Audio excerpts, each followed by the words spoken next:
Bismillahirrahmanirrahim. Kehidupan pasca wafat meninggalkan dunia. Alhamdulillah tadi sebelum berangkat saya menginap di dekat sini karena masih ada kegiatan sampai malam. Tadi sebelum berangkat saya sempat mengeluarkan ayat-ayat, sempat nulis saya dan alhamdulillah sudah saya bawa. Jadi kita bisa urai dengan sepenuhnya.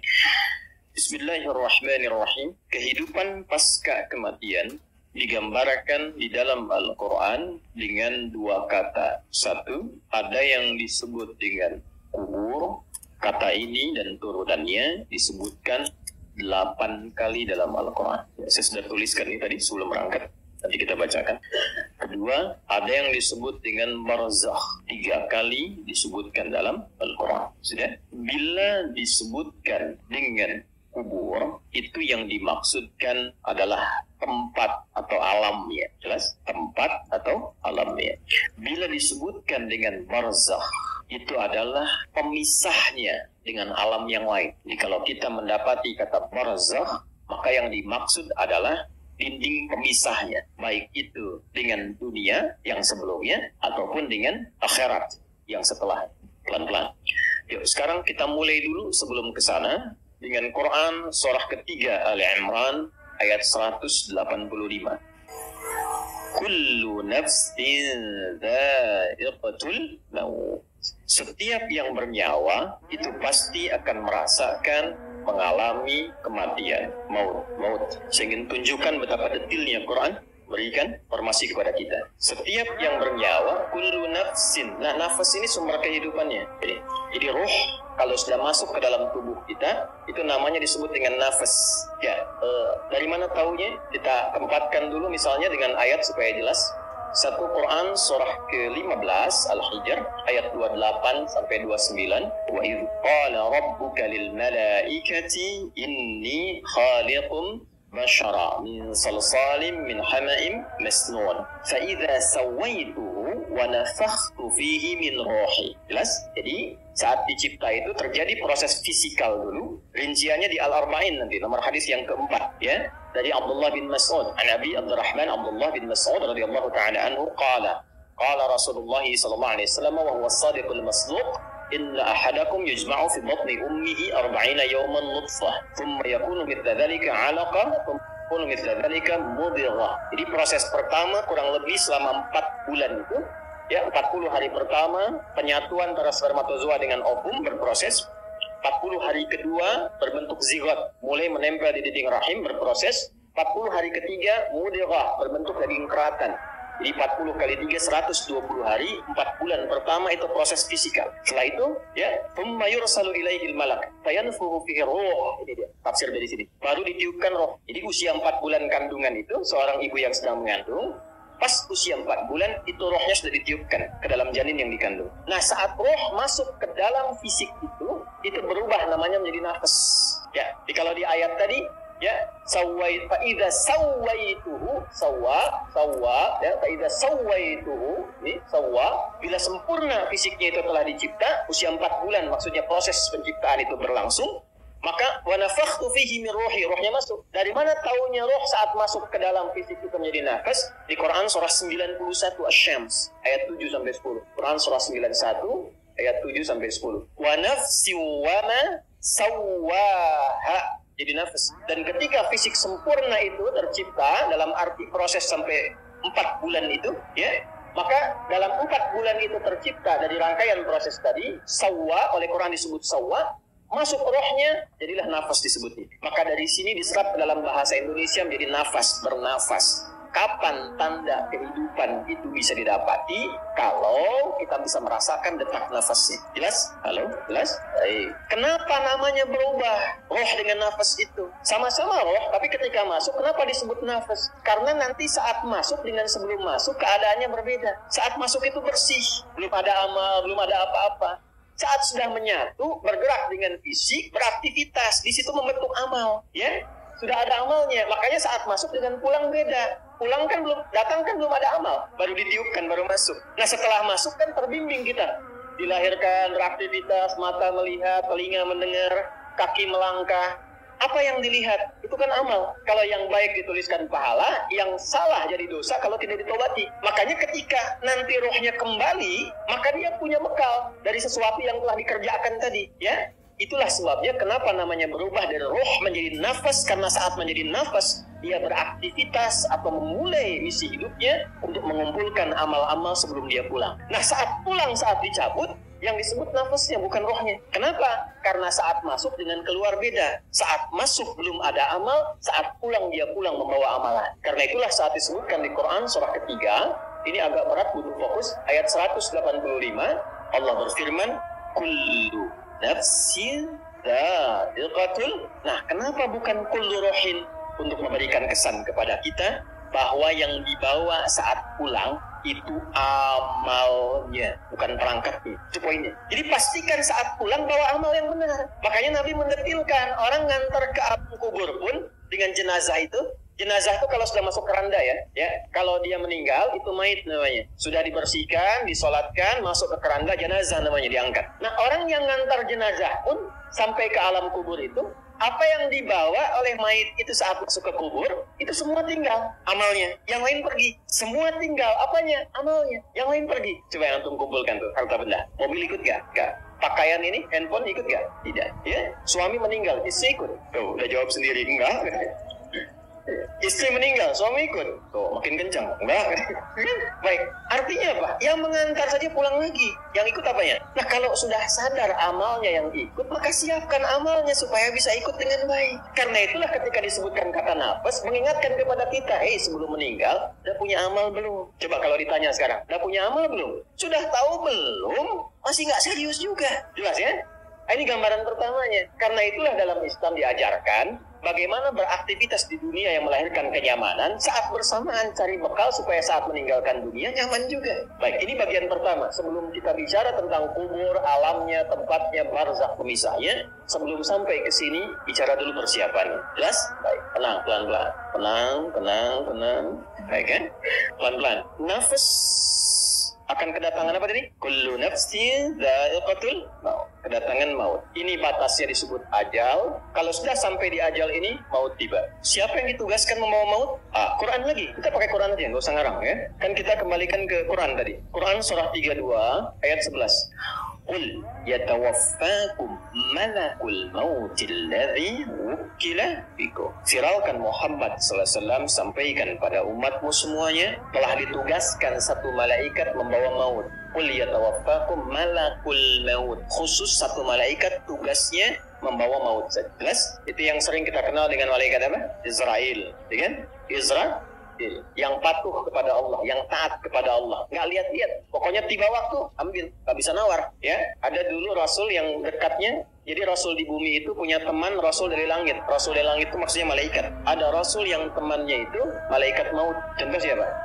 Nabi Musa alaihissalam, Nabi Daud alaihissalam. Itu sahabat dari malaikatnya, malaikat maut. Tapi apakah ketika tiba ajalnya diberikan diskon? Tidak. Tiba ajal selesai ya. Tiba ajal selesai. Jadi kalau sudah tampak dan tiba ajalnya, maka tiba malakul maut, selesai urusannya. Tinggal pertanyaannya ketika tiba ini bekal cukup atau tidak. Jelas. Nah, sebelum sampai ke fase ini, ajal tiba, maut tiba, maka orang-orang yang masih mendapatkan nafas sebelum tibanya maut disebut mayyit namanya. Mayyitun, mayyit.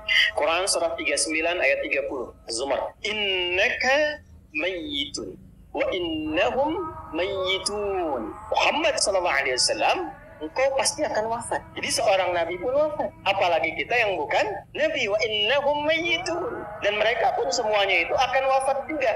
Jadi orang hidup yang belum wafat disebut apa namanya? Mayyit. Calon mayit akan meninggal. Jadi jangan takut dengan kematian, karena ditakutin pun percuma, meninggal juga. Gerbang pemisahnya kan kematian, ya.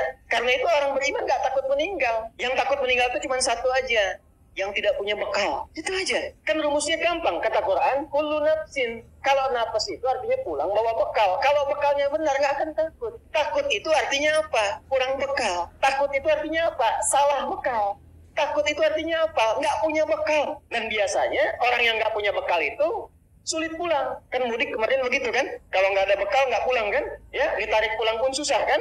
Baik. Nah sebaliknya orang yang punya bekal itu menyiapkan dirinya untuk pulang. Karena itulah jadilah mayit yang benar. Cari bekal sebaik-baiknya untuk apa? Pulang. Nanti kita pelajari, kita urutkan dulu satu-satu supaya detail. Jadi kita temukan mayit, ini masih ada nafasnya. Lalu datang maut, lihat katanya, derivasi katanya. Mayit datang maut, ini ada tasdidnya, gambaran dari nafas. Datang malakul maut, mengambil nafasnya, datang malak, mengambil nafasnya lewat maut. Kalau diambil, merubah namanya dari mayit, jadi mait namanya, pasti dia hilang. Maitun. Lihat, ini ilmunya mahal karena tidak mudah mendapatkan kitabnya. Nah, saya meneliti karena saya fokus meneliti di kajian kebahasaannya. Saya mengambil jurusan formal di bahasa Arab untuk mendalami Al-Quran karena kecintaan pada Quran. Nah, ini tidak mudah mendapatkan ini. Jadi ini bukan ilmu otak-atik. Dan saya nggak punya TikTok. Sekali ketik diketok gitu ya. Nggak ada, saya nggak punya. Ya, saya cuma 2 yang nggak punya. 1 Twitter, kedua TikTok, saya nggak punya. Jadi kalau ada akun mengatasnamakan nama saya, itu bukan saya. Jelas ya? Yang lain ada yang formal. Balik ke sini. Ini kalau sudah diambil nafasnya, meninggal, datang maut, ini jadi hilang tasdidnya, jadi sukun begini. Maitun. Coba baca yang ini. Mayitun. Yang ini. Tuh, perhatikan baik-baik. Kenapa tasdidnya hilang diganti dengan sukun? Ini mahal sekali ilmunya. Kenapa tasdidnya hilang diganti dengan sukun? Sukun itu artinya apa? Mati. Ya kan? Bukan hanya mati. Kalau ada sukun kan dimatikan kan? Bukan hanya mati. Sukun itu seakar dengan kata sakinah. Artinya tenang. Usahakan kalau wafat, kalau meninggal, kalau mati, usahakan wafatnya tenang. Tidak mungkin orang tenang itu kecuali punya amal yang baik. Nah, amal yang baik itu dilahirkan lewat apa? Dari ketaatan, dari bekal yang dikumpulkan. Nah, ketenangan yang dilahirkan dari sebuah ketaatan, bahasa Arab disebut dengan tumanin. Dari itma'anna yatma'inna. Bukankah saat sholat ada tumaninah? Rukuk tumaninah kan? Hatta tatma'inna raki'ah. Sujud tumaninah kan? Hatta tatma'inna sajidah. Apa yang dimaksud tumaninah di sana? Merasakan kenikmatan dalam ibadah sehingga meresap ke dalam jiwa. Pancarannya dalam aktivitas. Nah, kalau banyak dikerjakan sifat ini, memberikan pengaruh ke nafas. Nafas kalau banyak diisi tumaninah, maka dia akan punya sifat tumaninah. Sifat yang melekat kepada nafas berubah katanya dari tumaninah menjadi mutmainnah namanya. Nafas yang memiliki tumaninah disebut dengan nafsul mutmainnah. Maka turunlah Quran surah 89 ayat 27 sampai 30. Ya ayyatuhan nafsul mutmainnah, irji'i ila rabbiki radiyatan mardiyah. Hei jiwa yang tenang, karena sudah punya banyak bekal, ya kan? Sekarang cepat tinggalkan dunia, pulang.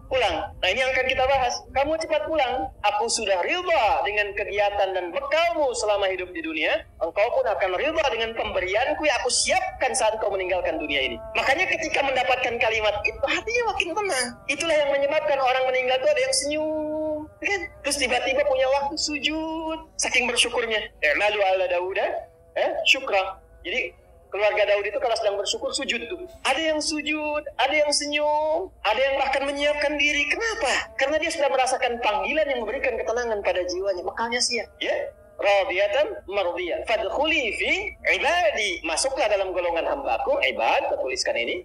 Tuliskan dulu. Wadkhuli jannati. Jannah ditemukannya di mana? Terlihat. Allah sudah memberikan pendahuluan. Saat akan meninggalkan dunia ini sudah dibuka oleh Allah untuk menguatkan persiapannya selama ini. Disiapkan alamnya di sini, ditunjukkan surganya di sini. Bahkan ada orang-orang yang saat wafatnya sudah ditunjukkan tempat surga, tempat pulangnya. Pernah dengar seorang saleh Asia, Sayyidah Asia, istrinya siapa? Firaun. Bukankah saat diikat di tiang dan akan dieksekusi, tiba-tiba beliau berdoa kan? Ya, Rabbi najjini min Fir'auna wa amalihi. Ya Allah, mohon anugerahkan aku keselamatan dari buruknya siksa Firaun. Jadi beliau ingin menunjukkan manfaat dari keimanan saya selama ini. Ya Allah, tolong buktikan sebelum saya wafat. Ya, jangan berikan kepada saya rasa untuk dihukum oleh Firaun. Maka apa yang Allah tampakkan? Allahu Akbar. Saat diikat itu, tiba-tiba ditampakkanlah tempat indahnya di surga. Istananya ditampakkan. Beliau tersenyum. Saat senyum itulah kemudian diwafatkan oleh Allah sebelum mendapatkan hukuman Firaun itu. Dan saat senyum itulah Firaunnya komen. Itu langsung dislike saja. Ya, kan kalau ada orang komen, like, share, and comment ya. Kalau ini dislike saja langsung. Apa kata Firaun? Ini perempuan mau disiksa kok malah senyum. Karena ada yang tidak tampak dalam pandangan manusia sebelum seseorang kembali kepada Allah Subhanahu wa ta'ala. Karena cukup bekalnya, tenang jiwanya, ditampakkan tempat pulangnya, dan pulang dia dalam keadaan kesenangan yang sangat luar biasa. Nah, ini Ini sudah fitrah teman-teman. Sukun ini fitrah, kalau sudah mayit sukun. Cuman gak banyak orang sadar ketika melihat sukun. Saya melihat sampai orang Jepang pun bikin film animasi, ya, itu yang Dragon Ball itu loh, yang tulisan Sasuke Watanabe tahun 96. Ya kan? Son Goku saat mengkame-kame Piccolo kan, ya kan?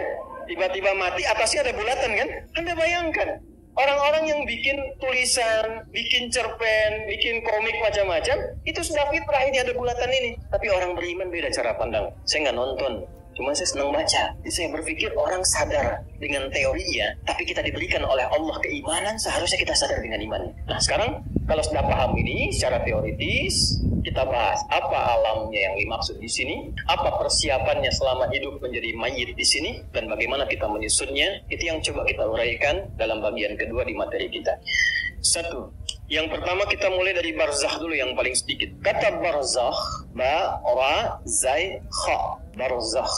Kata barzakh bila disebutkan dalam bahasa Arab, dia berarti pemisah dari dua tempat yang tak nampak secara kasat mata. Pemisah dari dua tempat yang tak nampak secara kasat mata. Perhatikan sini pelan-pelan. Ini ada dinding kan, ya, di depan. Dinding ini kan memisahkan ruangan di sini dengan yang di belakang ya. Baik. Lihat lagi dindingnya, ada kaca di samping. Teman-teman lihat dari luar ke kanan. Ada dinding ya. Itu pemisah kan ya. Kelihatan nggak dindingnya? Nah, karena kelihatan itu nggak bisa disebut barzakh. Jelas? Maka dalam bahasa Arab itu disebut dengan satar kalau nampak remang-remang, hijab kalau nampak tertutup sama sekali. Jadi kalau nampak remang-remang, nutup tapi masih kelihatan remang-remang, nggak nyata kelihatannya, itu disebut satar namanya. Satrun, satara, yasturu, satara, yasturu atau satara, yastiru. Sudah? Satar. Pernah dengar sutrah? Sutrah ya? Kalau mau sholat ada sutrah kan? Nah, kenapa sutrah disusun tidak terlampau tinggi sehingga nampak keadaan keseluruhan bagiannya? Jelas? Yang penting ada pembatas yang ketahuan kalau orang mau lewat itu, ada orang sholat nggak boleh dilewati. Tapi kalau penutup total, begini, nggak terlihat di belakang ini ada apa, maka disebut hijab namanya. Hijab dari kata hajaba. Ibu itu pakai hijab atau pakai sutra? Ayo, saya ulangi, hijab atau apa? Sutra. Kalau pakai hijab, maka pakailah penutup itu sehingga tidak tampak dari yang dihijabi itu. Jadi jangan sampai menggunakan penutup tapi bagian dari tubuh itu masih tampak secara remang-remang. Itu bukan hijab namanya. Itulah kenapa disebut dengan hijab. Dan diberikan isyarat agar dilonggarkan itu yudnina min jalabibihinna, direndahkan, dilonggarkan, supaya dengan longgar dan rendah itu, maksud rendah itu diturunkan bukan diangkat ya, supaya tertutup sempurna dan tidak tampak bagian dari tubuh sekalipun lekuk atau remangnya. Paham? Tapi di sini tidak disebut dengan sutra, tidak disebut dengan hijab, sebab hijab kalau dibuka terlihat. Karena untuk alam ini sifatnya disebut dengan barzakh, bukan sutra, bukan hijab. Jadi kalau antum mendapati dua bagian, ini satu A, ini B, paham? Ini ada pembatas yang tidak menyatukan ini, nggak bisa ketemu nih. Di sini nggak bisa ke sini, nggak bisa ketemu, ini nggak bisa ketemu. Ya, tempatnya misalnya kelihatan tuh, dari sini kelihatan. Tapi nggak bisa mempertemukan ini balik lagi ke sini, balik lagi ke sini. Ini barzakh namanya. Kalau di lautan yang luas, yang besar, pernah melihat misalnya di YouTube, ya, atau National Geographic, ada tiba-tiba ikan, terus balik lagi, ikan, balik lagi.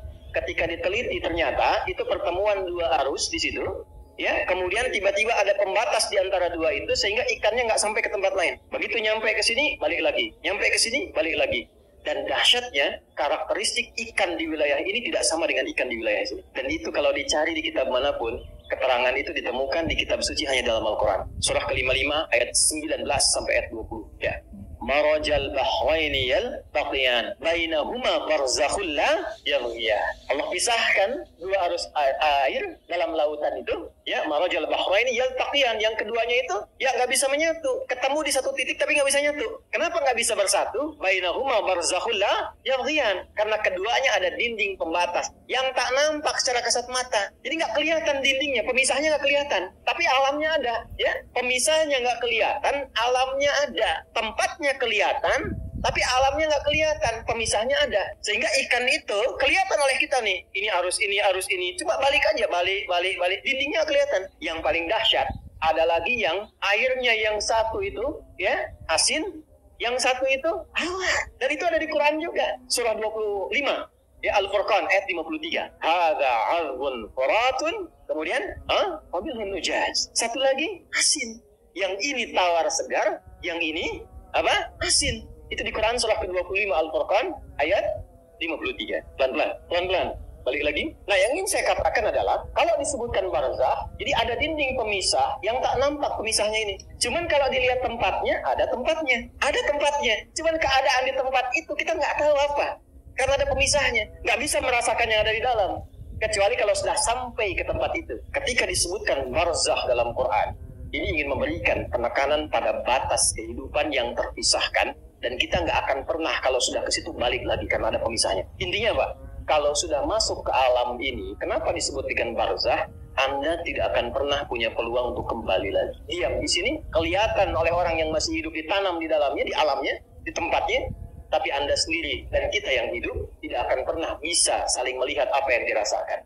Dan kalau sudah masuk, nggak akan bisa balik lagi. Karena ada dinding yang membatasi. Jelas? Oke, saya simpulkan dengan cepat. Kenapa disebutkan dengan barzakh? Untuk memberikan kesan bahwa kalau sudah masuk ke alam itu, jangan harap Anda untuk bisa kembali ke alam dunia karena ada dinding kuat yang membatasi sekalipun tak nampak dalam pandangan orang yang masih hidup. Paham? Maka turunlah Quran surah ke-23 Al-Mu'minun, baca ayat 99 sampai 100. Khususnya di ayat ke-100 sih. Ayat 100-nya di ujung ayatnya. Min waraihim barzakhun ila yaumi yub'atsun. Ada? Baik, saya percepat saja.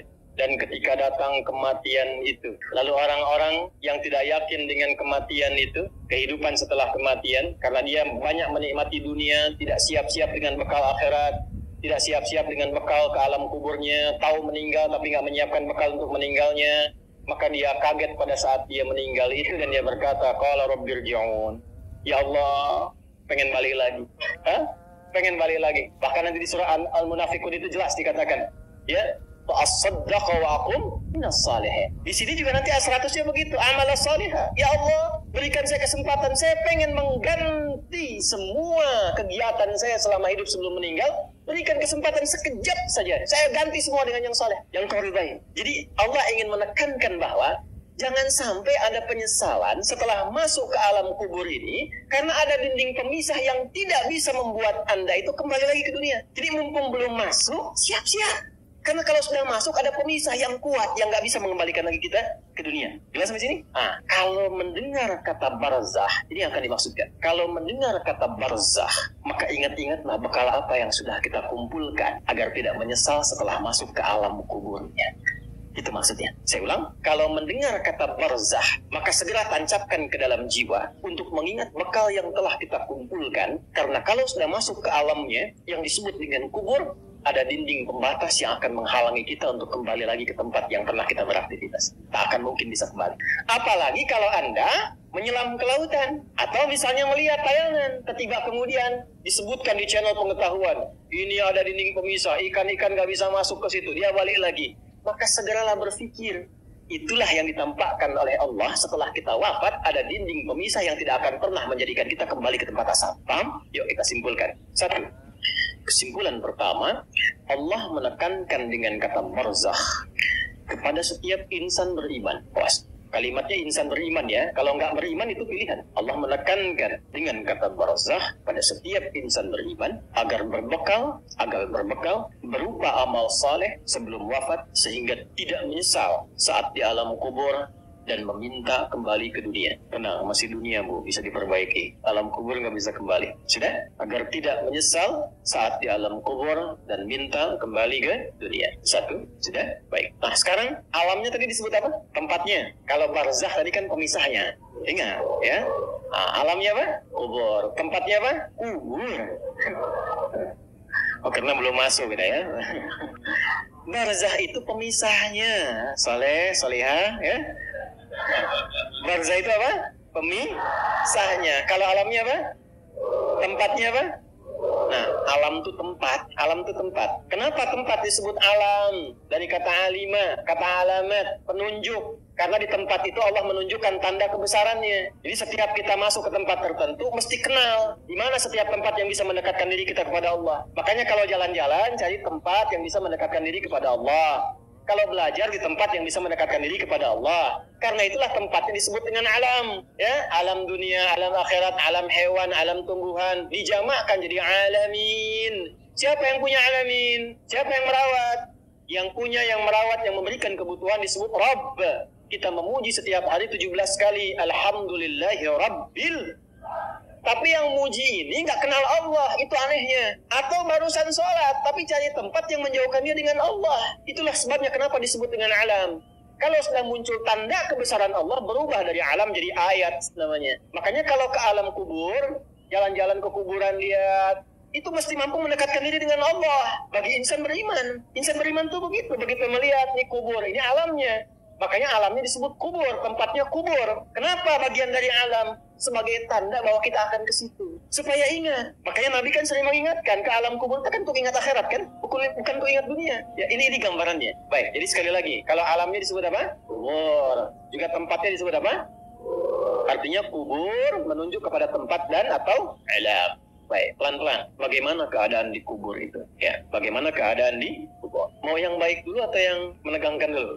Yang baik dulu ya. Tenang dulu, baik. Quran surah ketiga Ali Imran ayat 169 sampai 171. Quran surah 3 Ali Imran ayat 169 sampai 171. Saya majukan dulu Ali Imran, saya simpan yang Al-Baqarah karena ini keterangannya lebih lengkap. Di Al-Baqarah itu pembukanya. Bismillahirrahmanirrahim. Wa la tahsabanna alladhina qutilu fi sabilillahi amwata bal ahya'un 'inda rabbihim yurzaqun. Ada ayatnya. Farihina bima atahumullahu min fadli wa yastabshiruna billadhina lam yalhaqu bihim min khalfihim alla khawfun 'alaihim wa la hum yahzanun. Ada ayatnya. Allahu akbar. Wa la tahsabanna alladhina qutilu fi sabilillahi amwata. Jangan Anda duga orang-orang yang telah wafat, meninggalkan dunia, tapi dia menjadikan semua aktivitas dunianya itu sebagai bekal persiapan pulangnya. Dia lakukan semua kegiatan dunianya berdasar petunjuk Allah. Ya. Jadi semua kegiatan dunia yang dilakukan berdasar petunjuk Allah, diikutkan petunjuk Allahnya, itu bahasa singkatnya disebut fi sabilillah, di jalan Allah. Ya, di jalan Allah tuh mengikuti petunjuk Allah. Paham? Nanti ada beberapa bagian yang rendah sampai yang puncak. Puncaknya yang berjuang dengan nyawanya dan hartanya. Ya, dijahiduna fi sabilillah bi amwalihim wa anfusihim. Jadi mereka berjuang di jalan Allah dengan harta sampai jiwa sampai wafat. Itu tingkat tertingginya. Macam-macam, nanti ada yang ulama kan, ada yang pejuang saat berjuang dalam tindakan militer diniatkan fisabilillah, ada. Tapi jangan lupa, tingkat paling dasarnya adalah semua aktivitas kita. Dari bangun tidur sampai tidur lagi. Kalau kita niatkan mengikuti petunjuk dari Allah, itu aktivitasnya fisabilillah, di jalan Allah, untuk menaati Allah. Ya, jadi jangan batasi fisabilillah itu dalam konteks perjuangan fisikal saja. Dalam artian perjuangan militer. Jangan dibatasi di situ, itu puncaknya. Atau perjuangan ilmu. Ya, perjuangan ilmu itu di Quran surah 9 ayat 122. Seperti antum sekarang datang ini, itu tinggi nilainya. Kalau tidak ada tuntutan berjuang dengan fisik, misal, dan kita tidak berharap ini ya, kita jaga kedaulatan negara, Indonesia dalam ancaman, kita terpanggil. Seperti pejuang kita dulu melakukannya. Bedanya apa? Niatnya fi sabilillah, karena Allah memerintahkan itu. Jadi berbahagialah bila ada satu negara, ada umat Islam di situ. Karena umat Islam yang ada di satu negara, dia akan berjuang membela dan memakmurkan negaranya atas perintah Rabbnya. Jadi kalau ada ancaman, itu orang Islam itu orang pertama datang, itu yang keluar. Ya, yang mengeluarkan resolusi jihad siapa?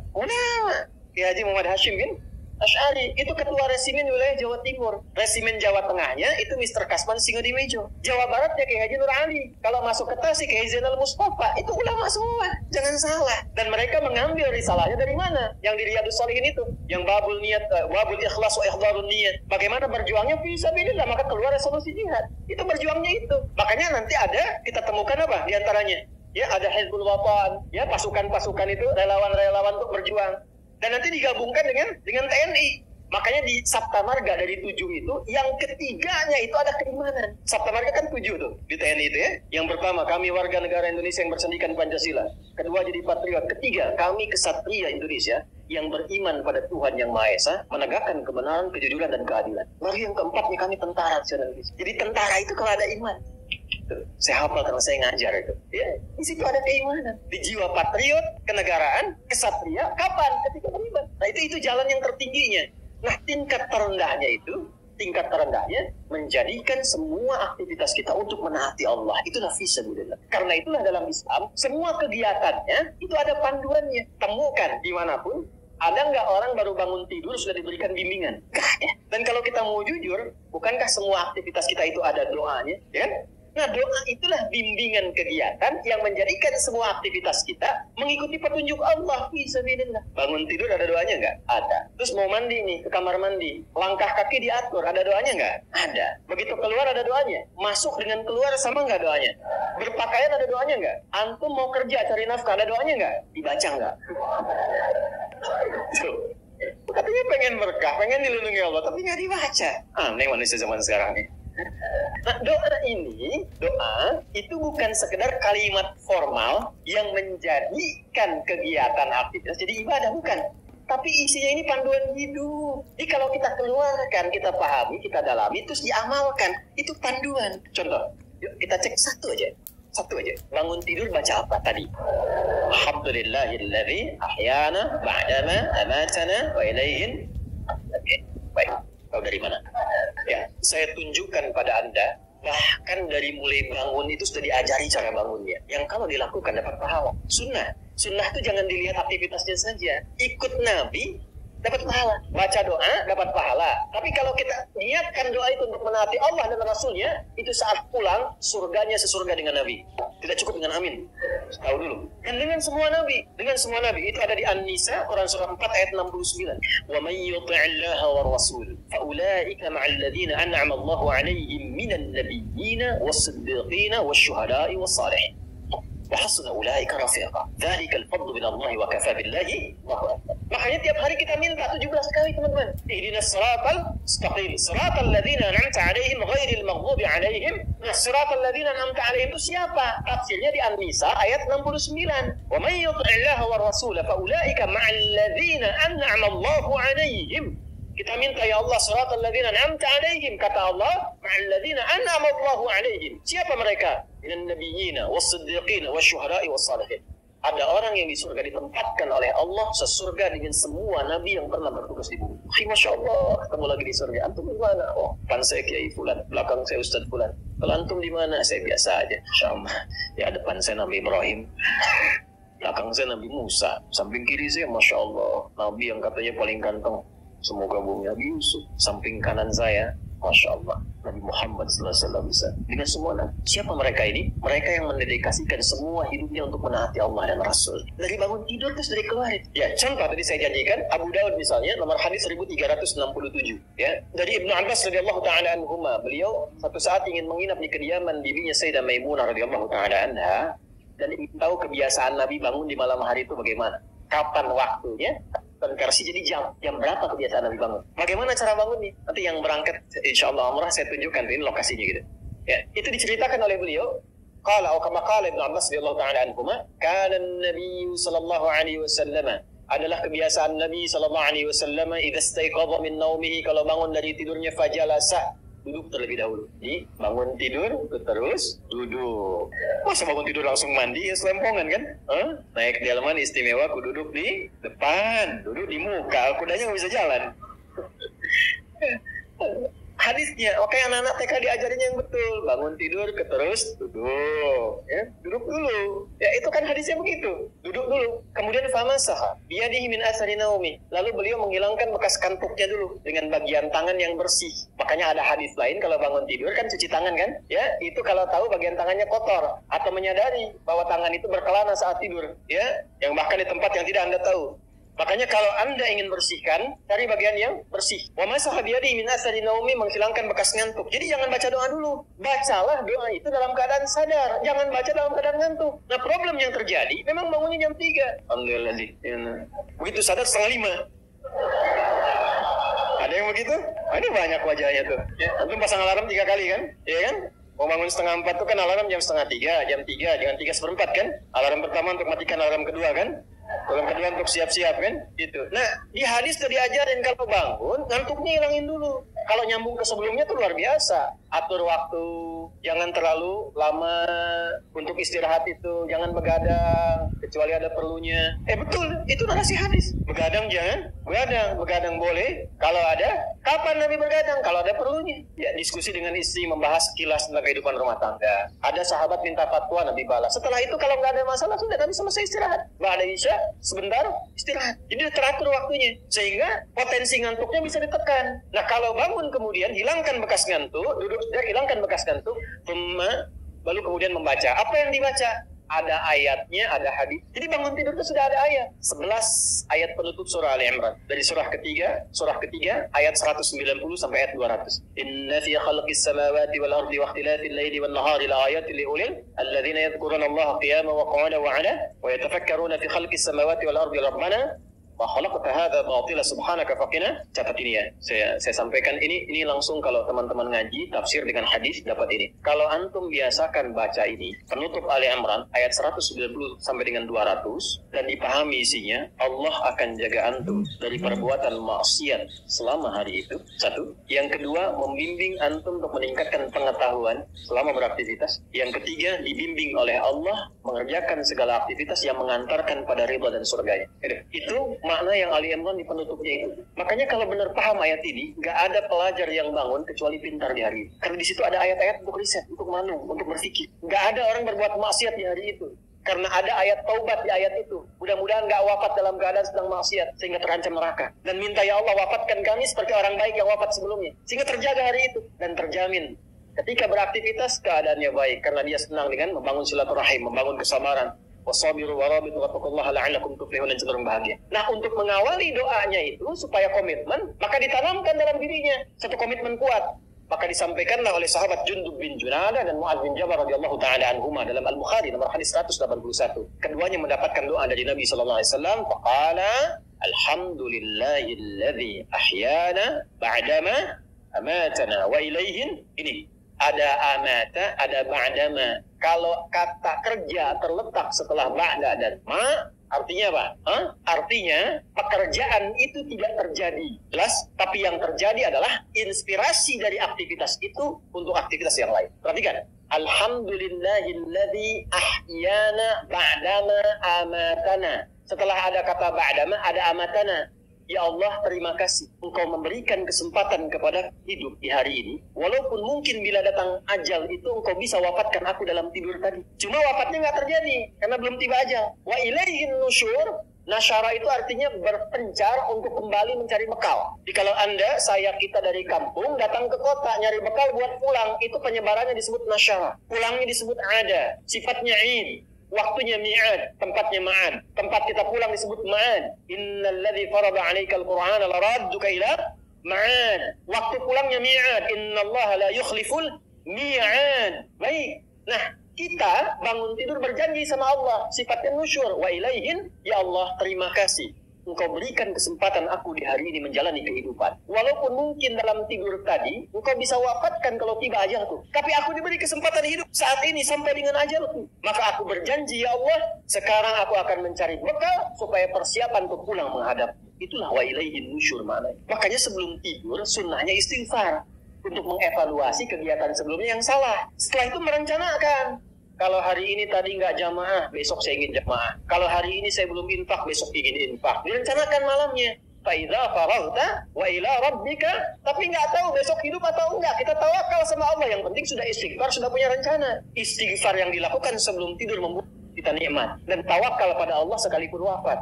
Ternyata Allah bangunkan lagi, kita katakan alhamdulillahilladzi ahyana ba'dama amatana. Terima kasih ya Allah yang telah menahan rohku saat tidur tadi, tidak mewafatkanku sebelum datang ajalku. Aku berjanji hari ini aku akan menyempurnakan amalku demi mencari bekal pulang. Pertanyaannya betul dicari nggak? Kok bisa ada orang baca doa bangun tidur tapi aktivitas di hari itu bermaksiat? Katanya cari bekal, tapi bangun tidur sudah gibahin orang. Udah bikin status yang bermasalah. Jelas sampai sini? Nah, itu yang dimaksud apa? Fi sabilillah. Menjadikan semua kegiatan itu dilakukan untuk menaati Allah. Ibu merawat anak karena Allah atau karena sayang anak? Mulai bingung jawabnya. Allah. Kalau ibu merawat anak karena Allah, pasti ibu akan memberikan pendamping pendidikan pada anak yang mendekatkan anak kepada Allah. Sekarang lihat buktinya sampai anak itu tumbuh. Kenapa? Gimana sholatnya? Gimana hubungannya dengan Quran? Kenal dia dengan nabinya? Kenal tidak dengan sahabat Rasulullah SAW? Antum nih anak-anak muda yang masih belajar. Antum belajar tuh karena Allah, karena ijazah. Allah. Gimana masuk kampus antum? Kalau benar karena Allah, maka sifat-sifat yang Allah sampaikan lewat Nabi pasti diikuti. Belajar yang serius, harus sampai paham. Nggak ada masuk kelas, keluar nggak paham. Umat Islam nggak begitu. Nabi kan ajarkan masuk kelas, duduk paling depan. Nggak paham, tanya. Baru keluar setelah paham. Dapat paham itu, amalkan ilmunya di tempat ia tinggal. Nyambung semua. Ini duduk paling belakang. Nggak pernah nanya. Ujian pinjam catatan teman. Terus karena Allah, fisabilillah, ya kan? Walaupun memang orang Indonesia itu anugerahnya luar biasa. Saya sering sampaikan untuk motif. Bersyukurnya kita jadi orang Indonesia, Allah tanamkan banyak sekali kelebihan-kelebihan. Kita beragam, sehingga pengalaman keberagaman ini dibawa kemanapun bisa menyusul. Lalu lidahnya ringan, karena di kita ini sukunya banyak, pulau banyak kan? 13.667 pulau kan? Itu belum termasuk Pulau Gebang, Pulau Gadung, ya kan? Pulau Kapuk dan sebagainya. Nah, karena banyak ragamnya, lidahnya terlatih komunikasi. Jawa ketemu Sumatera, lidahnya dilatih. Sumatera ketemu Kalimantan. Kita tahu ini dialeknya, tapi lidah kita tanpa terasa dilatih. Akhirnya apa? Belajar bahasa apapun mudah. Saya perhatikan nampaknya di dunia ini, di antaranya saya baru temukan orang Indonesia yang cepat belajar bahasa apapun seperti penuturnya. Kalau dia bicara nggak kelihatan orangnya, bicara bahasa Inggris misalnya, "Hey John, where have you been?" Itu nggak tahu kalau orang Cipanas. Betul. Dia ngobrol bahasa Arab kayak halak ya Muhammad. Dia nggak tahu kalau itu orang Cimahi misalnya. Ya itu saking mudahnya. Silahkan lihat orang India bicara bahasa Inggris. Ketahuan Indianya. Gitu. Orang Cina bahasa Arab ketahuan Cinanya, tapi akan lebih mantap lagi kalau sunnahnya kita ikuti. Begitu diikuti tuntunannya fisabilillah. Yang ini saya katakan, orang-orang yang menjadikan kegiatannya karena Allah, kerja karena Allah, menjabat karena Allah, punya harta karena Allah, maka saat wafat dan masuk ke kubur ini, tadi Quran surah ketiga ayat 169 sampai dengan 171. Jangan dikira orang-orang yang wafat, yang kegiatannya sebelum wafat dijadikan karena Allah, wafat begitu saja. Ayat ini turun untuk merespon dugaan orang yang meninggal waktu berjihad dengan Nabi, lalu wafat dalam perjuangan fisabilillah, yang berjuang, berperang. Ini ayat tentang perang Uhud. Meninggal, mereka mengatakan tuh kan, dengan Muhammad sia-sia tuh, meninggal aja udah, mati aja. Ngapain ikut-ikut Muhammad SAW?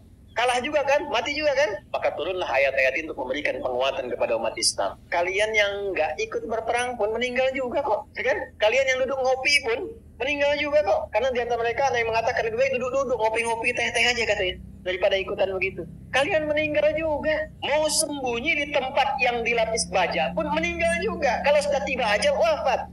Tapi bagaimana meninggal yang berkualitas? Maka turunlah ayat ini memberikan penjelasan. Mau yang ikut di militer, yang belajar, yang merawat di rumah tangga, yang bekerja, meninggallah dalam keadaan berkualitas sehingga dimuliakan di alam kuburnya. Jangan kira orang yang wafat yang menjadikan hidupnya fi sabilillah wafat begitu saja. Bal ahya'un 'inda rabbihim yurzaqun. Mereka diberikan kenikmatan berlimpah di alam kubur.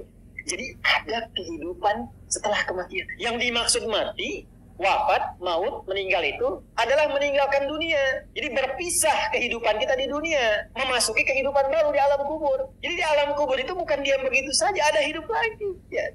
Wafat itu maksudnya meninggalkan dunia. Nah, kematian itu gerbang pemisah dunia. Rohnya tercabut, selesai, dunianya selesai. Jadi yang dimaksud meninggal itu meninggalkan dunia, membebaskan kita dari kehidupan dunia, selesai dunianya. Seperti di dunia ada kehidupan kan alam dunia. Kubur pun disebut alam, ada kehidupan di dalamnya. Cuma hidupnya bagaimana? Ya, seperti antum di dunia ini kalau ingin sukses, ingin bahagia, berbekal, bekerja, beraktivitas. Nah di alam kubur pun itu ada asbabnya. Pasti berbekal juga. Apa di antara bekalnya? Saya ingin motivasikan dulu. Ada orang begitu gembiranya mendapatkan limpahan dari hasil berbekalnya saat di dunia. Yastabshiruna. Nah, billadzina lam yalhaqu bihim min khalfihim alla khaufun 'alaihim wa lahum yahzanun. Kalau mereka mampu, yastabshir bukan basyara. Ada basyara, ada istabsyara. Beda. Kalau basyara, orangnya masih hidup, minta disampaikan pada yang lain yang hidup.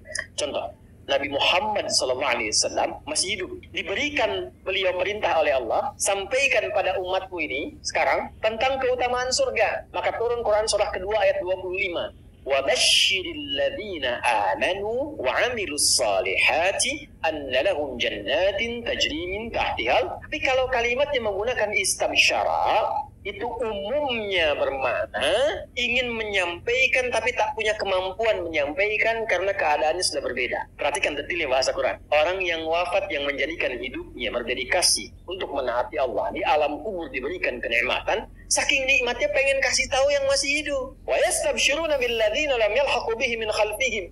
Mereka ingin menyampaikan pada yang masih hidup, gak usah nangis, jangan banyak merata. Saya ini sudah mendapatkan kesenangan melebihi apa yang pernah kita dapati saat di situ itu. Kalau bisa cepat ke sini, itu kalimatnya. Kalau bisa cepat ke sini. Alla khaufun 'alaihim wa lahum yahzanun. Gak usah takut dengan kematian.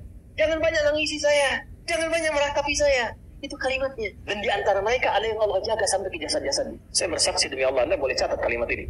Saya kemarin waktu ke Mekah, alhamdulillah Allah tunjukkan beberapa. Ya, saya di antaranya berziarah ke makam Kiai Haji Maimun Zubair Mahmud, termasuk ke ibunda tercinta Sayyidah Khadijah. Ya, Sayyidah Khadijah radhiyallahu ta'ala. Karena ini ya tidak apa-apa disebarkan juga, karena memang saya mengalami dan saya menyampaikan. Saya begitu melewati pemakaman-pemakaman, lalu di makamnya Mbah Mun itu, kemudian kita di situ berdoa kebaikan. Ya kan adab kita kalau sama ulama nggak mungkin minta ampunan. Adabnya kan tambahkan kemuliaan, tambahkan cahaya, gitu kan? Ya? Dan telah selesai kan? Baik, itu bau harum yang saya dapat. Wangi. Supaya saya tanya teman-teman, antum pakai parfum apa? Nggak ada. Wangi makam. Ya. Dan saya datang ke situ itu di waktu yang memang dilarang berkunjung pada zuhur. Kunjungan itu ba'da subuh dengan ba'da asar. Baru ada orang berkunjung. Dia tahu kalau ngasih minyak wangi ke situ itu nggak mungkin lah. Walaupun ada tuh kena panas selesai gitu. Ini waktunya datang ke situ, ditolak. Karena bukan waktu kunjungan. Terus saya sampaikan ada ini saudara kami meninggal ayahnya di sini dan dimakamkan di sini. Saya ingin berziarah. Nah, kita pakai jubah, pakai sorban putih itu. Biasanya kalau di sana imam, singkatnya diperkenankan masuk. Ya, cuma saya berempat itu. Ya, saya dua pendamping dua, kemudian satu sahabat kami, Pak Mukhlis Hasim. Ayahnya Ustaz Hasim Yahya. Orang baik, orang saleh, tinggal 30 tahun di Mekah. Ya, jadi ustaz, dai, wafat, punya 3 permintaan. Wafat hari Jumat, ya. Kemudian juga bisa menyempurnakan Ramadan dan disolatkan di Masjidil Haram. Alhamdulillah, ya terkabul, 2 terkabul. Yang 1 diselesaikan Ramadan sampai ke Syawal dulu. Ya, jadi disolatkan di Masjidil Haram. Tadinya nggak bisa dimakamkan di Ma'la. Yang ketiga minta di Ma'la. Tadinya nggak bisa dimakamkan di Ma'la. Yang ada tertulis di Pekuburan Raya. Tapi last minute yang terakhir masuk Masjidil Haram tiba-tiba bisa di Ma'la. Maka ketika dimakamkan di Ma'la, kami datang ke sana, kami berziarah. Nah itu Masya Allah, kemuliaan itu luar biasa. Ya belum yang tampak-tampak sekarang kok bisa guru ngaji, nggak pernah ketahuan orang makamnya utuh 20 tahun, 15 tahun. Jasadnya utuh, makam utuh biasa, jasad utuh, coba terangkan. Gigi masih ada, kulit masih ada, rambut sebagian masih ada. Utuh, guru ngaji, yang orang mungkin nggak pada kenal, cuma keadaan di kampung. Tapi dia meyakini ada kehidupan setelah kematian. Dan betapa banyak orang-orang terlihat hebat nuansa kehidupan dunianya. Tapi maaf, hanya ditemukan tulang-belulang dalam alam kubur ini. Sekarang sudah banyak bisa kita akses, bisa kita lihat. Kalau sudah ditampakkan begitu belum sadar juga, dengan cara apa lagi Allah memberikan hidayah? Bahkan orang bikin sinetron hidayah dari alam kubur. Masya Allah. Dia ngajar ustaznya hidayat lagi. Nah karena itu nggak boleh berleha-leha. Maka ini yang senang ini. Kalau nggak percaya, ikutin aja dulu. Nggak ada ruginya atau meninggal juga. Nggak ada ruginya kan? Oh, meninggal juga. Dan kegiatan kita nggak berubah. Antum yang ke kampus juga. Cuman kita merubah caranya. Kita niatkan karena Allah. Innamal a'malu niat. Kan kita ke kampus yang sama. Belajar di tempat yang sama. Ujian dengan soal yang sama. Nggak ada ruginya. Yang meningkat apa? Kualitasnya. Yang meningkat semangatnya. Meninggal juga sama-sama meninggal juga. Jadi kalau kita ikhtiarkan dari sekarang, tidak mengubah keadaan dunia kita. Yang presiden tetap presiden, yang bupati tetap bupati, yang pebisnis tetap pebisnis. Nggak merubah keadaan kita. Lebih berkualitas dunianya, saat meninggal punya jaminan. Yang kasihan tuh yang nggak punya harapan. Nggak ada kehidupan setelah kubur, dunia nikmati. Terus ente setelah meninggal dunia kemana? Itu gimana nanti? Nggak punya harapan. Yang begitu jangan diikutin. Orang nggak punya harapan diikutin. Orang nggak jelas tuh jangan diikuti. Kita tuh punya dasar pengetahuan. Quran surah 17 ayat 36. Wala taqfu ma laysa laka bihi ilmun. Inna sam'a wal basara wal fu'ada kullu ulaika kana anhu mas'ulah. Nah sekarang itu teman-teman kita punya harapan diterangkan dari sekarang. Makanya selama hidup kalau pengen seperti itu jangan main-main hidup dunianya. Maka turunlah surah At-Takatsur ayat kedua. Alhaakumut taka hatta zurtumul qabir. Kalla, jangan sampai lalai. Sudah masuk alam kubur baru sadar. Nanti kamu sadar, jangan sampai menyesal saat masuk alam kubur. Maqabir itu jama dari kubur. Hatta zurtumul maqabir. Baru nyadar setelah di kuburan. Wa asaddaqu akum nasolihin. Ya, qala rabbi irji'un, ya Allah pengen balik lagi. Saya pengen merubah amalan saya. Telat Joni, kan? Malaikat kan santai aja kan? Telat, gak bisa balik lagi. Nah apa yang melalaikan seseorang sampai kemudian baru sadar di alam kubur? Di antaranya apa? Alhaakumut. Nah, terlalu tertambat hatinya dengan dunia, harta. Nggak dilarang memperbanyak harta, silakan banyakin. Tapi untuk apa? Fisabilillah. Taati Allah dengan harta itu. Maaf, jangan kebayang kalau fisabilillah itu untuk infak saja. Cari kotak masjid, ya setanah kusir. Nggak begitu, kan ada konsepnya. Ini untuk yang di keluarga, bagaimana kenyamanan di rumah, bikin rumah yang nyaman sehingga punya musalla, ya. Anak-anak sekolahkan di tempat yang mengenal Allah, tingkatkan kualitasnya, pakai untuk umrah, pakai untuk haji, lihat saudara-saudara di samping. Setelah itu lebarkan, baru ada babnya lagi. Setelah orang tua, saudara, kerabat, ada anak yatim, baru dibuka untuk umum. Itu ada petanya. Nah sekarang pandai-pandai dengan harta, antum menghitung kebutuhan sebulannya berapa, tabungan pemetaannya berapa. Nah yang lewat dari situ itu titipan Allah, bekal antum untuk mendapatkan ridhonya. Sebelum diambil, antum gaji 30 juta, kebutuhan rumah tangga 15 juta, tabungan 5 juta, 10 juta itu bekal tabungan antum untuk akhirat. Maka babnya keluarkan di Quran. Apa bab ibadah lewat harta? Tunggangi itu. Jangan terlalu bergantung. Nanti begitu meninggal baru sadar, mau balik lagi nggak bisa. Antum sekarang punya kedudukan. Satu saat hilang kedudukan itu. Pelajari bab tentang fikih kedudukan. Bagaimana menaati Allah lewat kedudukan. Itu kebijakan yang baik. Sebelum meninggal. Antum lagi belajar sekarang. Taati Allah lewat ilmu. Bagaimana cara belajar yang benar. Sebelum meninggal. Bahkan ada orang meninggal sebelum wisuda. Saya punya adik murid. Rajin juga dengan kami itu. Saat di Libya, di Tripoli. Itu saat masuk belum hafal Quran. Harapannya pengen hafal Quran. Minimal 2 tahun saat itu. Saya masih ingat orangnya itu, Masya Allah. Baik, banyak senyum. Ya saya buka lah namanya itu untuk diikuti. Ahmad Rashidi namanya. Masya Allah. Ya, itu baik. Gak pernah cari konflik macam-macam. Tenang, taat Quran aja. Di sana itu kan tiap 2 tahun kalau lulus ujian, itu boleh pulang tuh nengok keluarga. Itu beliau itu pulang ngasih hadiah ke keluarganya dengan hafalan Quran yang telah dituntaskan selama 2 tahun di sana. Begitu pulang orang menyebutnya, dengar berita, kita nangis semua. Dengar beritanya kecelakaan, naik motor, nabrak truk, meninggal. Tapi yang Anda ingin saya tekankan pada kita semua, bahkan sebelum wisuda formal di kampusnya dia dapati, Allah memberikan wisuda dan menghormatinya dalam keadaan sebagai penghafal Al-Quran. Allah lebih menyenanginya memberikan mahkota saat kembali untuk diviralkan ke alam seluruhnya dibandingkan dia mendapatkan pujian dunia dengan wisuda dunia. Bahkan ada orang yang sebelum khatamnya itu, sebelum selesai kuliahnya, bisa jadi meninggal. Tapi yang terbaik apa? Pernah nggak berpikir, Anda ini yang kuliah 4 tahun, kan lama durasinya. Menghafal Quran itu kalau santai, itu 2 tahun teman-teman. Kemarin ada yang ikut program santai menghafal Quran. Hafal Quran 193 hari. Usianya 56 tahun. 193 hari santai. 21 tahun. Yang 56 tahun itu hafal Quran 21 hari. Rekor kemarin. Ya. Itu Masya Allah. Santai bisa hafal.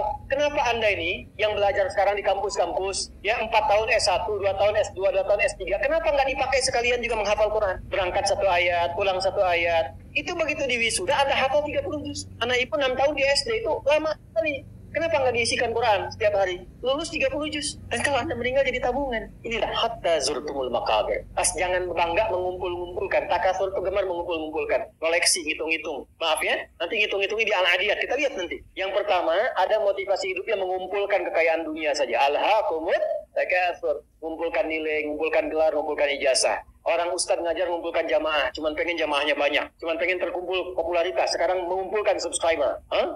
Ustadz pun nggak bebas itu, nggak bebas. Hati-hati, nggak bebas dengan ini. Hati-hati. Ada yang kerja mengumpulkan harta aja, ya. Ada yang mengumpulkan hitung sebanyak-banyaknya sampai lupa tidak menjadikan semua itu sebagai bekal pula. Selanjutnya, Al-Adiyat ayat 9. Afala ya'lamu idza bu'athira ma fil wa husila ma fis. Ini untuk pelaku maksiat. Yang banyak berbuat maksiat, apa nanti nggak malu dan nggak khawatir kalau itu diungkap di alam kuburnya? Silahkan udah tutup-tutupi saat di dunia. Tapi kalau nggak ditobati, di alam kubur akan terasa. Saya ulangi, di alam kubur akan terasa. Silahkan tutupi. Jadi ada 2 tipe pelaku maksiat ini. Yang pertama, pelaku maksiat yang menutupi kemaksiatannya tapi tidak tobat. Ya, awas ini tipe pertama. Yang saya maksudkan pelaku yang tidak tobat ya, bukan yang tobat. Jadi pelaku maksiat, dia sadar dia maksiat. Dia bisa tutupi dari manusia, tapi dia pilih nggak tobat. Nah ini nanti akan diungkap di alam kubur dan diberikan satu muqaddimah azab nerakanya. Yang kedua, pelaku maksiat yang sadar dengan maksiatnya dan secara terbuka dia bermaksiat karena merasa kuat dengan menunaikan mengerjakan perbuatan maksiat itu. Ya, biasanya nanti ada kita akan lihat ya. Nanti di Quran banyak tipenya. Ada yang punya kedudukan, ada yang punya harta, karena merasa banyak harta dia bisa bayar, bisa bayar sehingga nyaman dengan maksiat. Ya, terancam bayar, selesai. Ada yang mau menyakiti, bayar, selesai. Ada yang mau protes, bayar, selesai. Dia merasa bisa bayar, itu ada. Dan tokoh tertingginya Qarun kan? Ya, tokoh tertinggi siapa? Nanti ada ayat dari Quran, banyak sekali, banyak. Termasuk nanti fase Madinah, ya. Di Ali Imran itu banyak sekali. Yang kedua yang punya kedudukan, ya. Contoh tertingginya Firaun. Dia merasa punya kedudukan, merasa punya segalanya. Setelah itu dia tampakkan kemungkaran, berbuat maksiat karena merasa bahwa tidak akan ada yang bisa menghalangi dengan kedudukan itu. Ya. Tolong jangan dipotong videonya ya, karena ini musim-musim nanti mau pemilu, mau macam-macam tuh ya. Nah, saya ingatkan tuh, hati-hati loh. Ini bahasan an-naba bukan macam-macam. Ya, nanti saya di akhir saya ingatkan lagi. Sekarang sudah mulai itu, potongan-potongan buat macam-macam. Saya tidak terkait dengan itu sama sekali ya. Balik sini. Nah itu 2 tipe seperti itu turunlah kemudian surah Al-Adiyat di salah satunya. Afala ya'lamu idza bu'athira ma fil wa husila ma fis, akan diungkap satu saat. Kalaupun Anda tutupi. Tapi bagi yang terakhir, perhatikan baik-baik. Bagi yang merasa nyaman dengan kekuatannya, baik itu kedudukan ataupun harta, sehingga terang-terangan berbuat maksiat dan merasa tidak ada yang mampu untuk mencegahnya, itu saat masuk kuburnya langsung ditampakkan neraka pagi dan petangnya. Di surah Ghafir, surah ke-40 ayat 46. An-naru yu'raduna 'alaiha ghuduwan wa 'ashiyyan. Ya, hati-hati. Wa yauma taqumus sa'atu adkhilu ala fir'auna asyaddal. Ya, dicontohkan langsung Firaun dan koleganya. Kolega Firaun itu ada beberapa jenis. Satu, pemodalnya, pengusaha yang zalim. Itu namanya Qarun. Jadi biasanya kalau ada penguasa zalim di backing oleh pengusaha gelap misalnya, itu sudah komplit tuh keburukannya. Ya. Nah ini dikisahkannya dengan Qarun yang pengusaha gelapnya. Kemudian ada pemikir yang menyimpangnya, ya, pemikir yang menyimpang. Jadi ada intelektual yang hanya menguatkan kebijakan-kebijakan buruk saja supaya ini jalan, orientasinya dunia. Ya. Siapa? Hamman, sekaligus jenderalnya juga Hamman. Kisah Ba'alam berbeda. Nah ini disebut dengan koleganya ala Firaun. Jadi biasanya hati-hati, fikihnya maksudnya begini. Kedudukan itu kalau sudah semakin tinggi, kedudukan yang semakin tinggi, maka di antara ujiannya adalah ada potensi-potensi yang mengajak pada penyimpangan. Dan dengan kedudukan itu, biasanya suka ada dorongan-dorongan menggunakan kedudukan untuk berbuat mungkar dan tampak kemungkaran itu. Yang paling bahaya kalau itu tidak banyak disadari sehingga merasa kuat untuk berbuat yang salah. Itu bahaya. Pun demikian, harta banyak itu potensi menghadirkan ujian, dan di antara ujian itu ada dorongan untuk menyimpang. Ya, bukan hanya ria, pamer, tidak. Tapi menggunakan harta dengan cara yang tidak benar. Nyogok, menghambat keburukan, bagus. Tapi mendatangkan kemaksiatan, buruk. Yang lain lagi apa? Ilmu bagus, tapi ditempatkan di tempat yang tidak bagus, bahaya. Nah, orang-orang seperti ini menggunakan ilmunya untuk bermaksiat terang-terangan, ya. Bahkan nanti ada yang menggunakan ilmunya untuk membela orang menyimpang, ada. Ya. Di zaman Nabi itu ada bazar, zaman Nabi, ya. Yang memang dibayar untuk apa? Untuk menjegal dakwahnya Nabi dan untuk memberikan satu gambaran buruk, citra buruk tentang Nabi. Buka surah Al-Imran ayat 107, 108, 109, 110. Ya, sudah ada yastakhfuna minan nasi wa la yastakhfuna minallahi wa huwa ma'hum idh yubayyituna ma la yarda minal qaul. Jadi kerjaannya apa? Kerjaannya kumpul-kumpul. Mereka menganggap bahwa itu aman dari Allah, ya, untuk merendahkan Nabi. Mereka merasa punya pelindung, ya. Awas, mereka punya rasa punya pelindung. Ayat sebelumnya kan wala tujadil 'anil ladzina yakhtaruna anfusahum. Itu kecaman kepada orang-orang pintar yang membela orang-orang yang suka menyoal. Jadi ada bazar yang kalau malam-malam suka kumpul, suka merumuskan bagaimana cara merendahkan Nabi, bagaimana cara merusak citra Nabi. Nah, setelah mereka tampil, itu dibela, di backing orang-orang pintar yang bahkan menguatkan tindakan mereka. Dan saking sayangnya di antara mereka ada yang mengaku muslim. Itulah yang masuk pada golongan Abdullah bin Ubay bin Salul, yang munafik itu. Nah, kalau nggak disebutkan kapan kejadiannya, siapa orangnya, itu tandanya akan muncul lagi di kemudian hari keadaan serupa dengan tokoh yang berbeda. Itu pasti hati-hati, ya. Nah, itu orang-orang pintar yang mengaku muslim, ya, bahkan yang non muslimnya itu diminta berpikir, antum haulai, ya, tuhibbunakum wa la yuhibbunakum. Antum haulai jadaltum anhum fil hayatid dunya. Engkau ini kenapa sih membela mereka dengan ilmumu? Maka apakah engkau bisa menggunakan ilmumu untuk mendebat Allah di hari kiamat nanti? Pertanggungjawabannya bagaimana? Yang pintar ditanya oleh Allah, yang kepintarannya dipakai untuk maksiat, itu akan dihisab oleh Allah. Ya, kalau bahasa bebasnya begini, coba pakai lagi kepintaranmu itu untuk membela mereka di hadapanku. Hati-hati.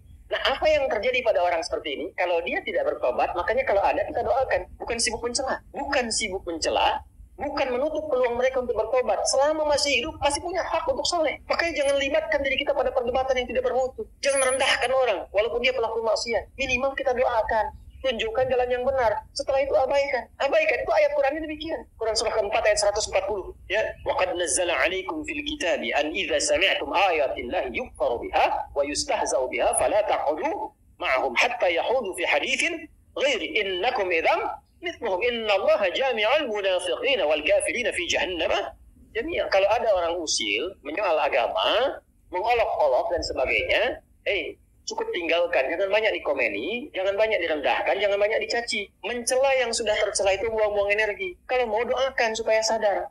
Apa terangkan yang benar, setelah itu abaikan. Quran itu indah sekali. Tapi kalau mereka nggak tobat, kita kasih tahu, ini ada ayatnya. Wah, kayak yang pernah ke alam kubur saja, ya terserah Anda. Tapi kalau nanti di alam kubur, minimal Anda tahu dulu sekarang. Ya kan? Minimal tahu dulu. Kalau mau merasakan nanti aja setelah ke kubur. Saya cuma mengingatkan apa yang Allah sampaikan. Apa yang Allah sampaikan? An-naru yu'raduna 'alaiha ghudwan wa 'ashiyya. Ditampakkan neraka jahanam pagi dan petang. Jadi setiap waktu cuma neraka aja tampak. Pernah dengar nggak kalimat ini? Nggak ada tuh siksa kubur, yang ada cuma tidur aja. Pernah dengar? Bagaimana cara menjawabnya? Gampang. Kalau ada yang mengatakan nggak ada siksa kubur, yang ada cuma tidur saja, maka tanyakan pada mereka, kira-kira kalau kamu tidur, ketemu kuntilanak botak, yang jeleknya naudzubillah, terus teriak-teriak di depan muka kamu, gitu, kamu pengen cepat bangun atau tidur terus? Biasanya kalau mimpi buruk bangun atau tidur terus? Bangun tuh karena takut atau tidak? Merasa tersiksa tidak? Maka tidak ada siksa yang paling pedih kecuali saat orang, berada di alam kuburnya tak bisa bangun lagi, ditampakkan neraka terus di alam kubur. Bukan itu siksa. Jadi nggak usah bicara tentang man rabbuka man imamuka ma kita buka. Gampangnya ente kalau tidur mimpinya ketemu neraka jahanam terus dari pagi sampai terus dan nggak bisa bangun-bangun. Tersiksa nggak? Nah itulah gambaran pertama yang disampaikan dalam Al-Quran. Jadi maaf, orang-orang yang maaf sekali, gemar mengumpulkan harta hanya untuk pamer saja, untuk mengoleksi dunia, tak pernah punya visi hidup untuk pulang, maka mesti hati-hati. Alhaakumut takatsur. Orang yang maksiat terbuka nggak mau sadar mesti hati-hati, ya, karena cara pulangnya itu berbeda. Mobil warna merah, bukan di alam kubur di sini. Mobil warna merah, plat B 2705. TBQ, mobil warna merah B2705 TBQ. Pemiliknya mohon bisa mengabari panitia karena pesannya cuma dibacakan ini saja ya. Teruskan Quran surah Al-Infitar ayat keempat 3 kan 8 ya semua ya. Wa idzal quburu bu'thira. Al-Infitar ayat keempat. Apabila yang dikubur itu sudah terungkap terbuka semua. Maksudnya selesai, terbelah. Jadi kiamat. Jadi dikubur pun nggak selamanya ya. Ada yang pengen abadi di alam kubur? Tidak, nggak selamanya ya. Jadi kalau yang nikmat di alam kubur tadi kan diberi kenikmatan ya. Kenikmatan terbuka. Itu cuma mukadimah aja Pak Bu. Insyaallah nanti kalau sudah masuk kubur ya, insyaallah mudah-mudahan dimuliakan. Itu kalau dapat kemuliaan itu cuma pembuka. Itu cuma pembuka saja. Mukadimah saja. Diberi kenikmatan melimpah, enak, istirahat, nyaman dan macam-macam, ya itu cuma pembuka aja. Nanti satu masa selesai di situ. Wa idzal quburu bu'thira. Selesai semuanya, balik kita ke alam lain, puncaknya ke akhirat. Nah ayat ini Al-Infitar ayat yang keempat ingin menegaskan di alam kubur pun tidak abadi, pindah. Oh berarti yang pelaku maksiat tadi menyimpulkan nggak apa-apa kan cuma sementara mimpinya bangun. Iya Cepi, cuma saat bangun lebih dahsyat. Jadi yang dimimpi keluar semua. Terus Quran surah Abasa ya, surah 80 ayat 21. Baik, pelan-pelan. Kalau tadi kan sudah diungkap ya, di kuburnya bagaimana, nikmatnya bagaimana, bahayanya bagaimana yang mengancam. Sekarang kita akan masuk ke kubur tidak? Akan masuk tidak? Nah, maka di Abasa ini diingatkan. Quran surah 80 ayat 21. Thumma amatahu fa'aqbara. Orang yang hidup itu satu saat pasti akan diwafatkan. Kalau sudah wafat akan dikuburkan. Jadi semua kita tidak ada yang bebas dari penungguan di alam kuburnya. Tadi tunggu.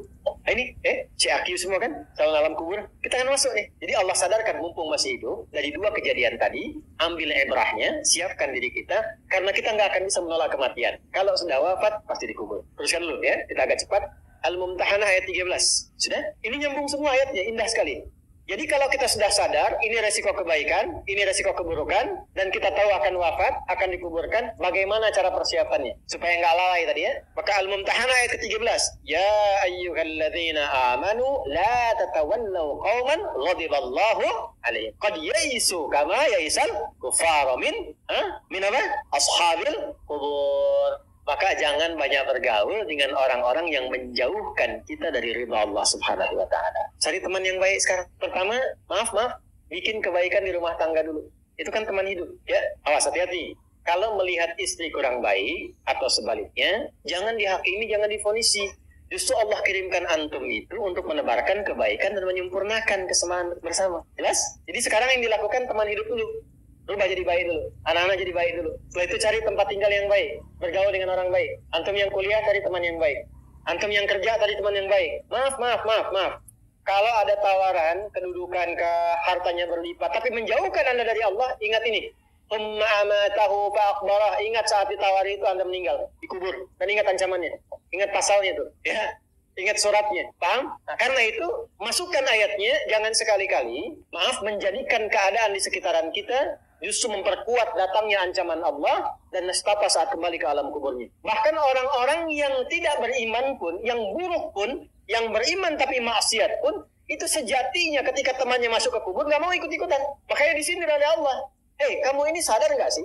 Orang yang mengajak kamu maksiat itu, lihat temannya meninggal pun, temannya wafat pun, dia nggak pengen ikut. Kadang-kadang dia abaikan. Coba lihat, ya ada pimpinan misalnya tingkat tertinggi. Lihat anak buah bawahnya misalnya, menjalankan tugas bahkan dari dia untuk berbuat salah, berbuat maksiat. Ya, apakah mengedarkan narkoba atau misalnya membeki kegiatan yang tidak baik. Lalu tiba-tiba dia wafat, apakah peduli atasannya? Tidak. Yang ada yang terjadi, jangan bawa-bawa atasan. Padahal dia yang nyuruh. Terus Anda mau jadikan teman yang seperti itu? Dia pada kawannya saja nggak bertanggung jawab. Dengan imannya saja dia nggak peduli. Kalau dia dengan Allah saja nggak peduli, kenapa Anda dia jadikan teman? Dan kenapa Anda menjadikannya dia teman? Kalau bahasa anak sekarang tuh begini, Allah aja dia gituin, apalagi kamu.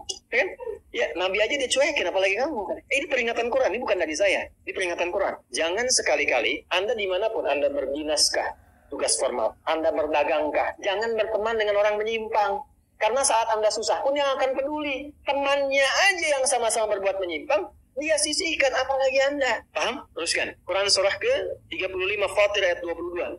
Wa ma yastawil ahya'u wal amwat. Innallaha yasma'u man yasha' wa ma anta bimusmi'in man fil qubur. Kalau Anda masih belum sadar juga, kata Allah, kamu ini masih hidup, masih punya harapan, masih punya bekal. Kalau sudah meninggal, nggak sama keadaan orang hidup dengan wafat. Mumpung kamu masih hidup, karena kalau sudah meninggal, temanmu yang meninggal pun kamu nggak bisa dengar suaranya. Cuma saya yang tahu keadaan di alam kubur. Karena saya tahu, kata Allah, dan saya punya Rahman dan Rahim, dengan sayang saya sampaikan kepadamu. Karena sayang saya. Ibu maaf, kalau ada anak misalnya, ingin berbuat menyimpang, ibu cegah tidak? Kenapa?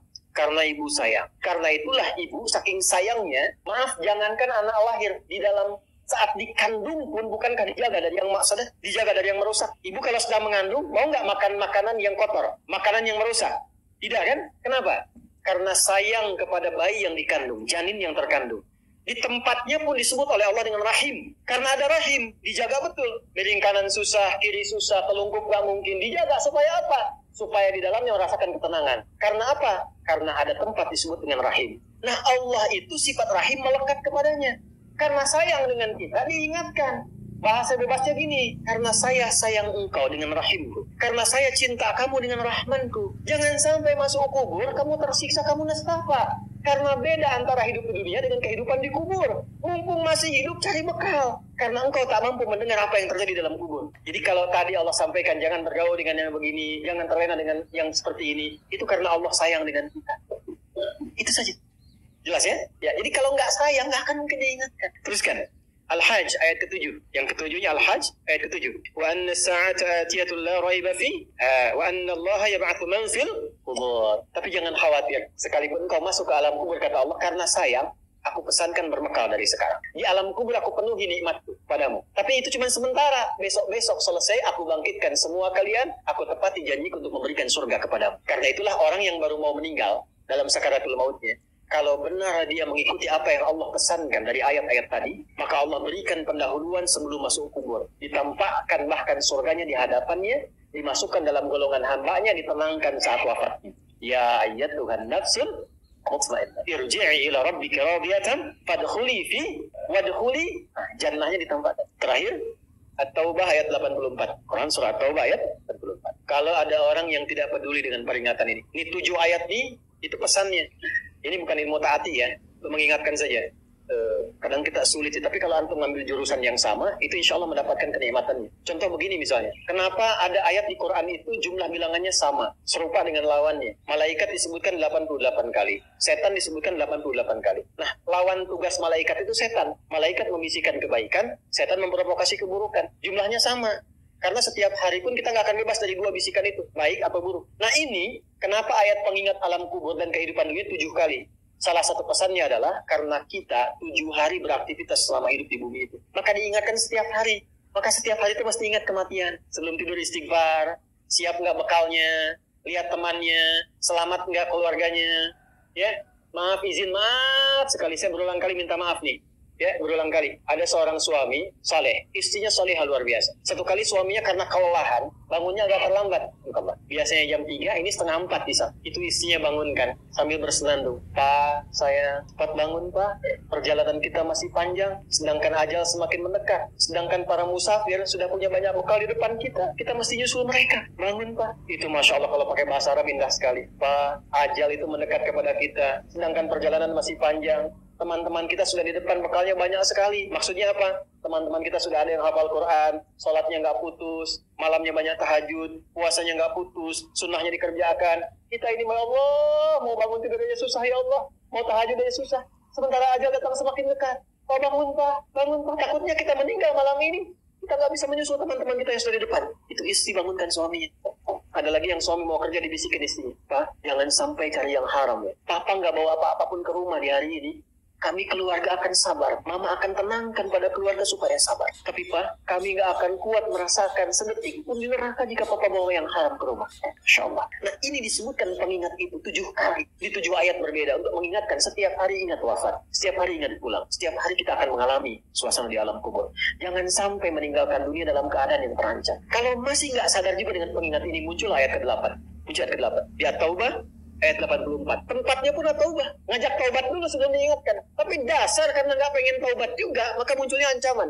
Kalau ada yang masih nggak peduli, bahkan ada orang Islam yang masih bertahan dengan keburukannya, menampakkan ke orang lain dengan sifat nifaknya, maka turun ayatnya. Wala tusalli ala ahadin minhum mata abada. Wala taqum ala qabri. Allahu akbar. Innahum kafaru billahi wa rasuli wa matu wa hum fasiqun. Kalau ada yang masih begitu dan Anda lihat diingatkan susah, masih menampakkan kemaksiatan, Allah langsung memberikan ancamannya. Kalau dia bertahan demikian sampai dengan wafat, nggak usah disolatkan. Jangan sampai berdiri di depan kuburnya katanya. Kurang apa lagi? Tiap hari diingatkan 7 kali, 7 hari beraktivitas, 7 kali diingatkan, diberikan kasih sayang, diarahkan pada yang benar, ditunggu sampai tobat, tapi masih mengancam, masih menampakkan kehebatannya sampai dia wafat. Maka peringatannya apa? Orang-orang yang sengaja menantang berbuat maksiat, menghalalkan dosa yang besar, itu dihukumi oleh Quran. Kafaru billah. Yang menghalalkan dosa besar itu dihukumi kufur. Tapi jangan sembarangan, ya, jangan sembarangan menghukumi. Karena ada yang punya otoritas di situ. Gak boleh Anda sembarangan, ini kufur, ini togut, gak boleh. Ada yang punya otoritas dan ada yang paham fikihnya. Gak boleh sembarangan. Hati-hati kalau ada aliran mengajak Anda, ini togut. Ini aja, bunuh aja, tembak aja, tinggalkan itu, tinggalkan. Karena ada yang punya otoritas untuk menentukan klasifikasi mana yang benar, mana yang salah, mana yang ini, mana yang begitu. Jangan sampai terbawa pada aliran demikian. Jelas ya? Baik. Tapi kalau ada yang nekat berbuat maksiat sampai wafat, kata Allah, Nabi pun sampai dilarang. Jadi ini ayat turun tentang Abdullah bin Ubay bin Salul, yang hidupnya mengaku muslim, tapi banyak sekali menyakiti Nabi. Banyak berbuat maksiat, bahkan merencanakan pembunuhan kepada Nabi. Ditampakkan oleh Allah, begitu Nabi ingin menampakkan sisi kemanusiaan dengan menyolatkannya, turunlah ayat ini. Jangan disolatkan Muhammad, jangan disolatkan. Biarnya sama teman-temannya. Jadi biasanya orang munafik ketemu munafik lagi. Hati-hati. Jangan sampai yang menyolatkan itu sama munafik, sama pembuat maksiat. Orang Islam dilarang yang beriman yang baik, bahkan wala takum ala qabri. Ke kuburnya pun jangan diantar, jangan berdiri di depannya. Jangan sampai terancam demikian. Karena itu kalaupun ada yang nampak ciri-cirinya, kita doakan supaya kembali ke jalan yang benar. Kita tunjukkan kebaikan dengan lemah lembut supaya dengan itu sadar dan menjadi bagian dari orang-orang beriman yang mendapatkan ridha Allah Subhanahu wa taala. Apalagi kalau itu bagian dari keluarga. Paham? Nah, inilah pelengkap dari bagian yang pertama. Maka secara singkat saya simpulkan, jadikan mulai hari ini semua kegiatan kita fisabilillah. Suami mendidik istri fisabilillah, menyayanginya fisabilillah. Mohon tatap istri Anda, keluarga Anda sebagai titipan Allah, dan Anda akan dihisab. Saya tuh kalau pulang malam saya tatap istri anak-anak saya yang sudah tertidur. Sekarang Anda suka tanyakan, ya Allah, di mana saya dihisab? Saya khawatir mengajar banyak orang datang, tapi pada keluarga sendiri tidak mendapatkan perhatian sesuai dengan hak. Ya Allah, ketemu lagi enggak? Antum dihisab, kan itu dipasangkan dengan ampun, bukan dengan yang lain. Itu dihisab. Maka perlakukan pasangan sebagai amanah Allah. Lakukan. Demikian juga istri kepada suami. Anak-anak, kemudian bekerja, lakukan fisabilillah. Kalau sudah fisabilillah, nggak mungkin korupsi, nggak mungkin nyogok. Jangan pulang dengan membawa yang haram. Sayangi keluarga. Antum yang belajar nih, yang masih belajar, fisabilillah. Jangan pernah nyontek, ya. Jangan malas-malas belajar. Semangat belajar, bangun bangsa, bangun negeri, lakukan sebagai ibadah kepada Allah Subhanahu wa taala. Kalau itu bisa kita kerjakan, maka kalla saya'lamun thumma kalla, kita akan melihat apa yang Allah berikan setelah wafat, dan kita akan diperlihatkan oleh Allah perbedaan dengan orang-orang yang ingkar bersama orang-orang yang yakin dengan itu semua.